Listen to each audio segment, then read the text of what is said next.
On CKUT with a little bit different start that you may not be used to today, and a little bit different beginning as we're going to start today's show off with a piece of music. So stay tuned and we'll give you the tie-in to radio after this cut from Connie Caldor.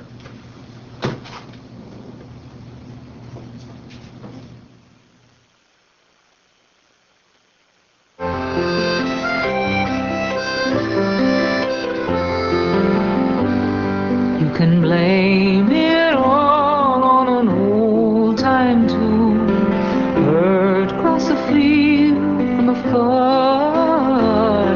You can blame it all on the prairie moon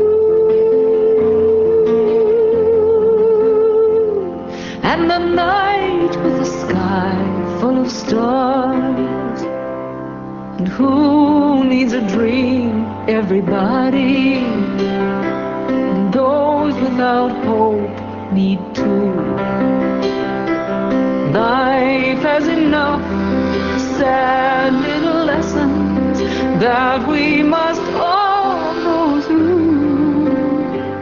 But tonight we can watch the sun go down and the sky turn a crimson hue. And if you feel a tug at the strings of your heart, and if that's unfamiliar to you, you can blame it all on an old-time tune heard across a field from afar. You can blame it all on the prairie moon and the night with a sky full of stars. And who likes love? Everybody, except those who've lost a few. Nothing can empty the heart so fast as to find that your love's untrue. But whether your heart is empty or full, we all need a night like this. Time to dance with a hint of romance, and if you take a chance on a kiss, you can blame it all on an old-time tune heard across a field from afar. You can blame it all on the prairie moon and the night with the sky full of stars. 'Cause who wouldn't choose to go back to the time when your heart was a simple tune? And who wouldn't choose to go back to the time when you danced beneath an innocent moon?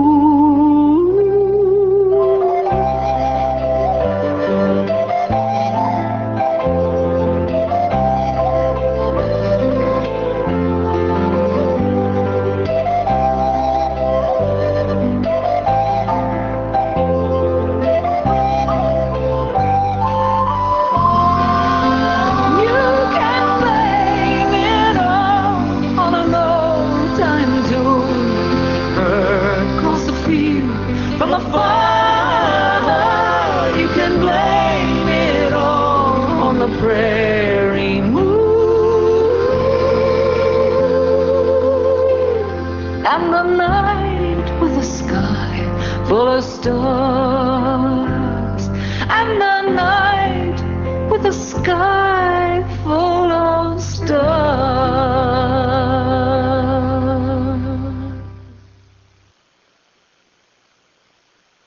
Well, there we are. We can hear each other. Alan, are you there? Yes, I'm here. Good morning, everybody. Good morning, everyone. Welcome to the International Radio Report. And as I said, something a little different to kick off this morning's show with. We welcome you to the International Radio Report here on CKUT 90.3 FM in Montreal, Radio McGill.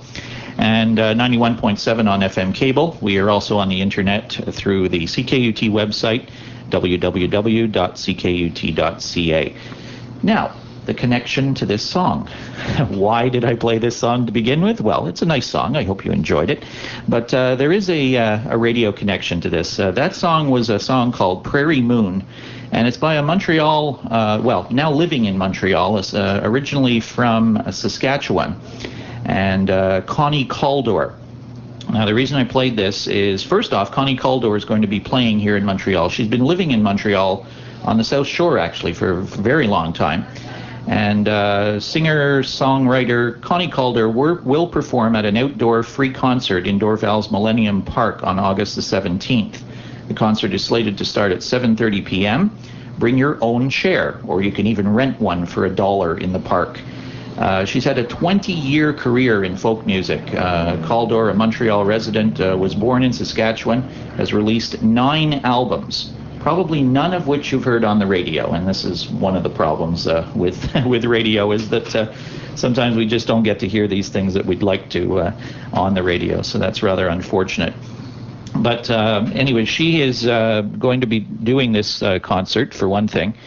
And Millennium Park is on Lakeshore Road in Dorval, and we hope some of you might be able to get out there. The radio connection. I met Connie Caldor last year, early in the year actually. She contacted me to go to a elementary school in St. Hubert, Quebec, to talk to her group of students. Now, she volunteers at the school. She's not a full-time teacher. She's a parent of a couple kids in the school. And this is sort of one of these new generation experimental type schools where they do kind of things out of the ordinary a little bit. And they were doing a project talking about trying to hear the sound of radio signals from things like Jupiter. And she was having the kids in the classroom build all kinds of fancy antennas and things like that to try to pick up these radio signals that they had seen on a website, that it was possible to hear the sound of Jupiter on the radio. She had no clue how to do this, though, and if it was even possible. So she had seen my name somewhere along the line and contacted me and asked me if I would like to come and talk to the kids about radio a little bit. So we did that, and got to meet her, and was very pleased to meet her, and talk to her about her career and what have you, but also to talk to the kids about radio.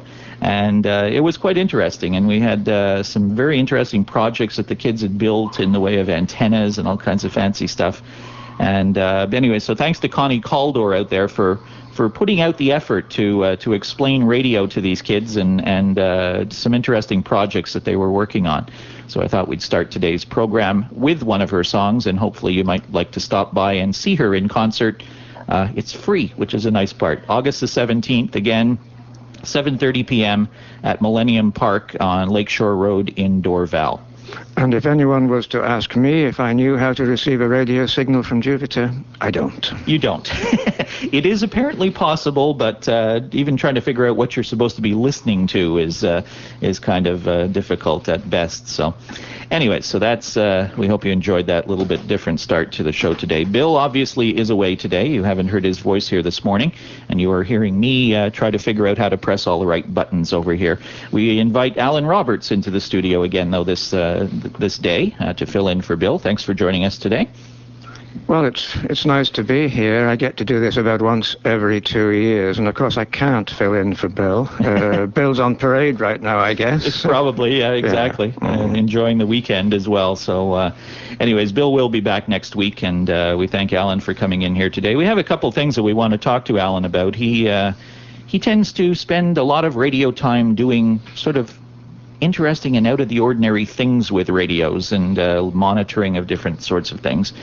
And one of the things ties into, as we start off the show usually with local information, something that relates to a radio station right here in Montreal, CJD. And Alan, you discovered something last week, actually, and were able to finalize it this past week. And maybe you can fill in our listeners as to what that's all about. When I first heard this particular signal, I didn't know what it was. So we're going back to the day that the Alouettes were playing the Winnipeg Blue Bombers, and that was on the 27th of July. And I just ran my radio through a number of frequencies I often check to see if anything's happened, and there was an unexpected signal, not a strong one. And I was getting a commentary on the football game. And at that particular instance, the Owls were leading 15-0. There came what I later guessed must have been an ad for CBC programming. It completely threw me at the time. It fooled me. And there also came an ad for Hydro-Quebec. But I had my priorities right. There was a TV show I wanted to watch at 8:30 that night, and I just went away from the radio and plonked myself in front of the television set. And later, in thinking about what I'd heard, I assumed wrongly that it would have been the commentary for CBC television. However, CBC doesn't do Canadian Football League games. So the next assumption, another wrong one, was, it must have been the commentary team for TSN. The Owls' next home game came up on this past Friday, and a couple of hours before the game was due to start, I had the receiver on the frequency in question. Now, I'll tell you what it was, 26.200 megahertz. And after a while, the unknown signal came up, and it turned out to be from CJAD. Now, CJAD does the game commentary on their radio. That's right. They've been carrying the Expos, Alouettes games, I should say, for a couple of years now. So what we assume I had heard had been was a communication frequency between the studio on Fort Street and the commentary team in Molson Stadium. And when I first found it, it was just regular CJAD programming with news, traffic, weather, and so on.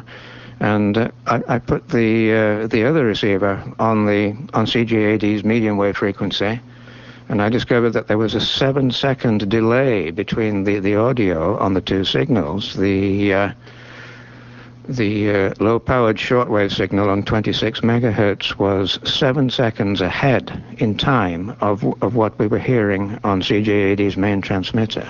So probably, actually, CJD is one of the stations that uses a 7-second delay because of their open line talk shows for legal reasons and whatever that 7-second delay is there.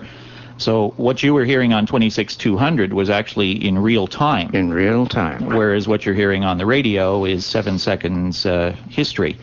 Now, why would they be doing this? CGAD does a lot of phone-in work. And if somebody tries to phone in and say a naughty word, they can use the 7-second delay to delete the offensive remark. And it can be disguised in such a way that listeners on the main frequency really don't know about it. Now, why would this come into play with the football broadcast, though, do you think? I wonder. It's just that they're probably so accustomed to running on the 7-second delay that it's more of a headache to get rid of it than it is to keep it. Probably just leave it running at the master control. Now, why would the 26.2 megahertz frequency be used though, and what would the utility purpose of that transmitter be? They need to get a signal from the studio to the commentary team in the stadium in real time, in actual time, and so that the guy in the stadium isn't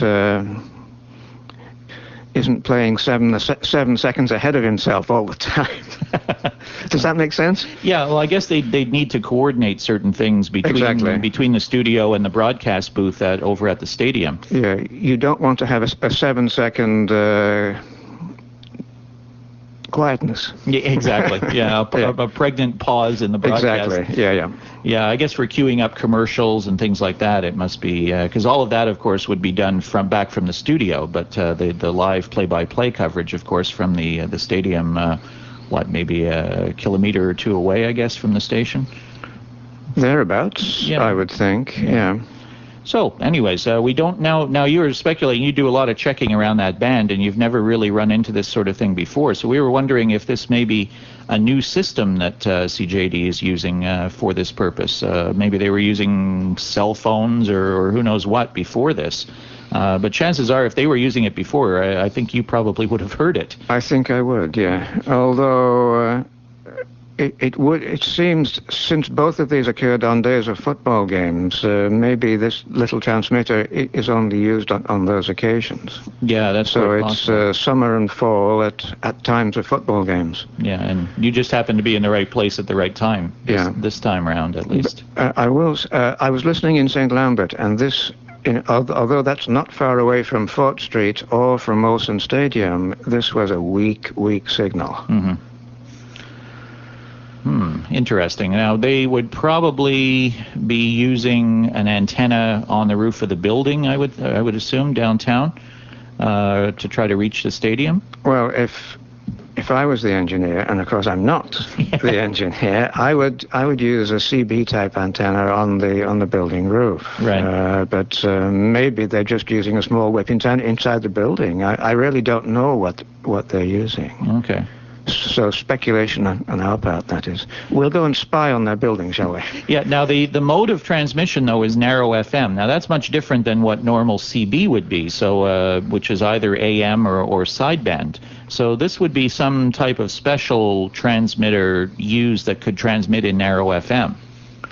There's a company in the States that manufactures equipment for this sort of use. The company name is Comrex, and judging by the absence of signal strength even in St. Lambert, I would guess that this would be a 1-watt transmitter.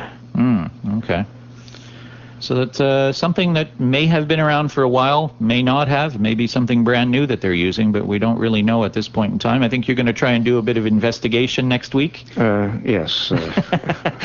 Give the CJD engineering staff a bit of a surprise that somebody else out there has heard this signal. I imagine that the surprise is blown as of now. More than likely.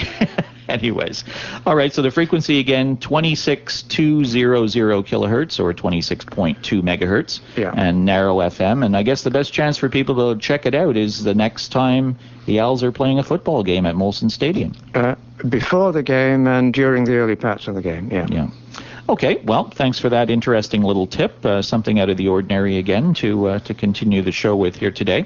We're a little bit past halfway already today. We don't have the official weather report outside today. We're going to save it for you for later on and wrap up the show with that. Do you want to mention a couple quick items from CBC Radio today? One, we have, thanks to Ricky Leung for passing this along. Sorry, not Ricky Leung. This was from Steve Wong, actually. The new host of the Saturday afternoon show, Definitely Not the Opera, on CBC Radio 1 has been named. Nora Young has announced that she will be leaving that program. And the new host for the upcoming fall season will be Suk Yin Lee. She comes to CBC Radio from Much Music, actually, where she was a VJ, the video DJ on television. She left Much Music about a year ago. She has already been used on the program as a special guest host, but she'll be taking over full-time in September on Definitely Not the Opera, which is Saturday afternoons on CBC Radio 1.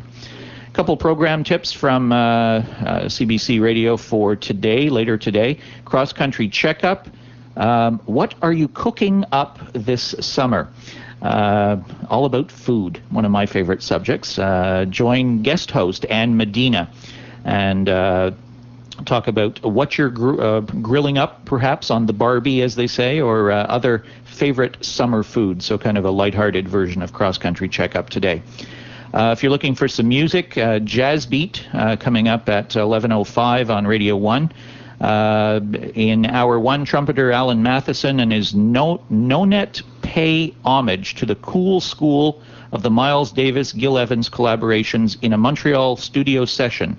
In Hour 2, Dave Holland, Herbie Hancock, and Gene Jackson, 3 great jazz players and 3 great friends in a captivating concert from Montreal as well. So a couple things there for you. And The Time Traveler at 1 p.m. on Radio 2. This week they present part 2 of a journey into a bleak period of the world's recent history, the 1930s. The decade saw the Great Depression plus the rise of dictators Stalin, Mussolini, and Hitler. Hop a freight, sip a little moonshine, and visit the Hot Club de France to hear Django Reinhardt and follow Prokofiev. I got it right. Back to Russia. So that's Time Traveler this afternoon on CBC. And Jazz Beat, if you want to catch it earlier, it is on Radio 2 at 8 p.m. This evening. So a couple things for you to check out on CBC Radio. I want to talk a little bit about some of the FM goings-on, both here in Montreal and elsewhere. Alan does a fair amount of poking around on the FM band, so we thought we'd take advantage of him being here today and talk a little bit about that. The big news going around the city of Montreal, particularly in our Radio in Montreal group, is the activities of two FM stations south of the border. A station that was known as Yes FM on 94.7, and Wild Country, WVNV, on 96.5 FM. Now, these two stations are in the midst of sort of a campaign or a blitz to try to attract listenership from the Montreal area. Particularly 94.7. They've actually just changed their slogan from Yes FM to 94.7 Hits. And they're doing some kind of sort of new programming coming up. They've been very aggressively going after the audience of Mix 96 in Montreal, and being very outspoken about it, very bold with big flashy advertising billboards around the city, having floats in recent parades with the phrase "Nix the Mix" down the side of the float, and as far as going to calling their new website nixthemix.com. So very aggressive marketing on the part of this station. Now comes the technical aspect of it, though. Hearing this actual radio station, 94.7, and to a certain extent 96.5. Alan, maybe you can talk about your observations on these stations and maybe a couple other stations out there as well. I can hear, excuse me, I can hear both of these stations, and I would class both of them as being on borderline reception cases. Now, I've got a better than average receiver, and I've got an outdoor antenna. So how many people in Montreal can really hear these signals? When I go to the portable receiver in the kitchen, I'm not able to hear either of them because of powerful stations on adjacent frequencies. Mm. Yeah, that seems to be the case in certain parts of the city. Now, we're getting reports from people out in the west end of the city, and it looks like this may be the target market for these radio stations, is sort of the heavily Anglo audience in the west end of the city and beyond the island to the west. Now, out there, they seem to be doing fairly well with their signals. But we were discussing before the show a little bit about one of the chronic problems that people are going to have with FM reception is their receivers themselves. You mentioned you have something fairly good and a good outdoor antenna. What sort of problems are the average people going to run into, and what are the problems of today's FM receivers?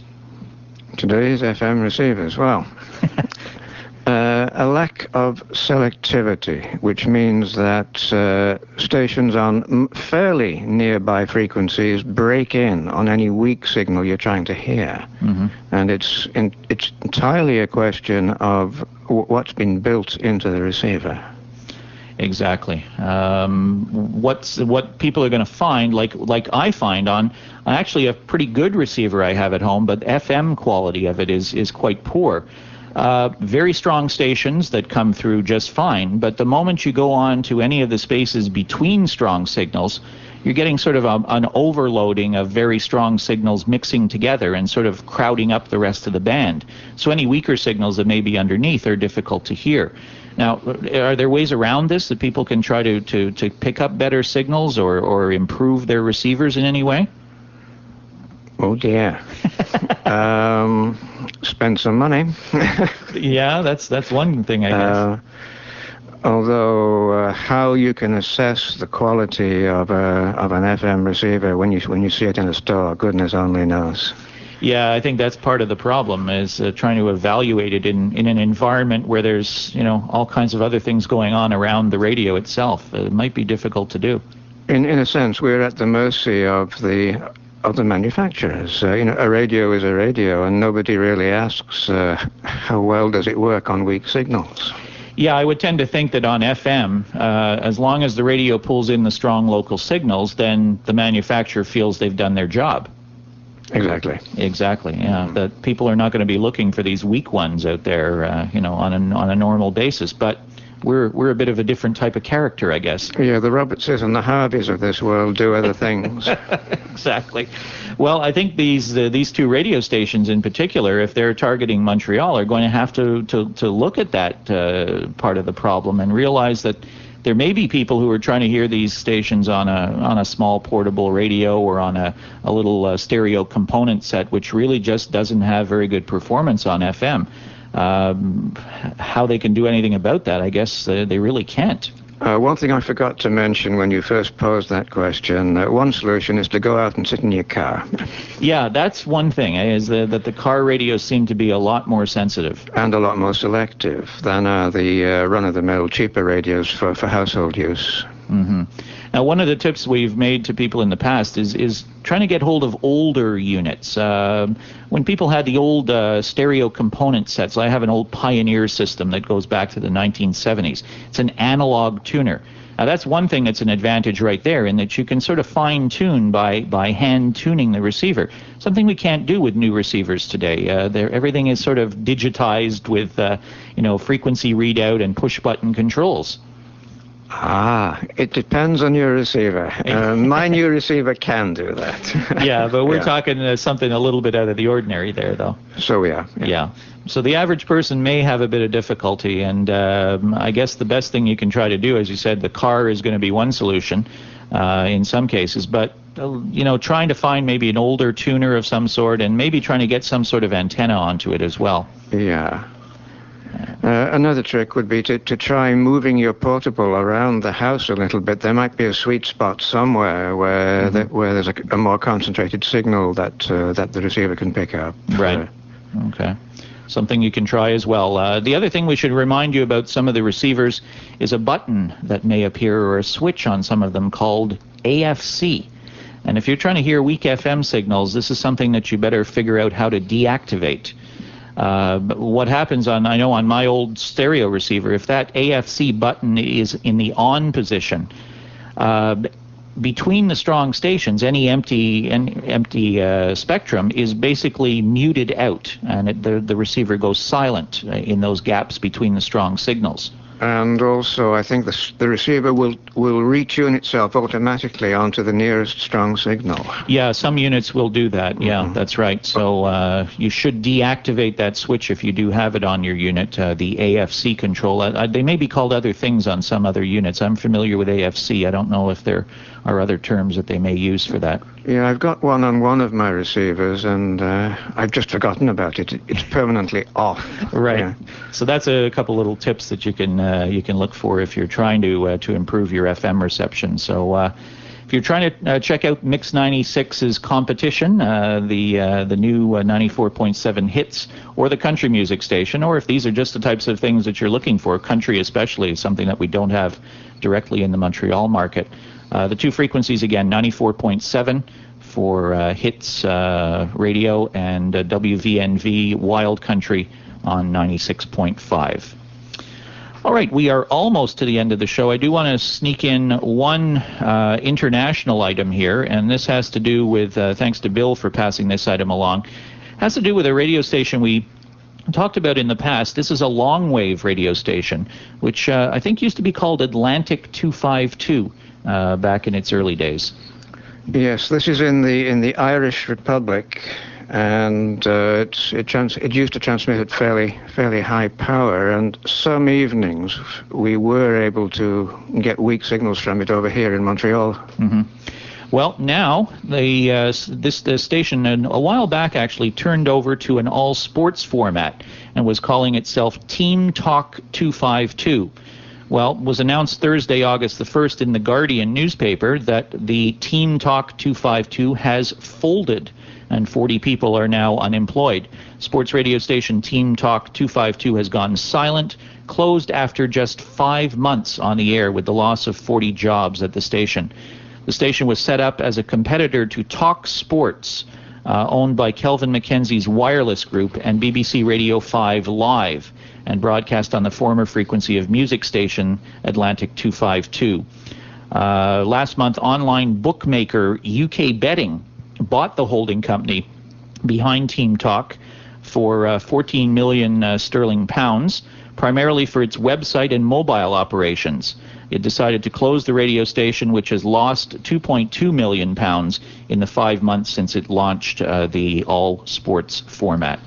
So even in Europe, people are sort of turning away from the long wave. It seems like that might be it, or maybe just the format didn't appeal to people as well. I don't know. Maybe that's happened somewhere else. Well, there's a lot of talk about all sports in Canada right now, too, and what might happen to the team network. So I guess it's everywhere, not just here.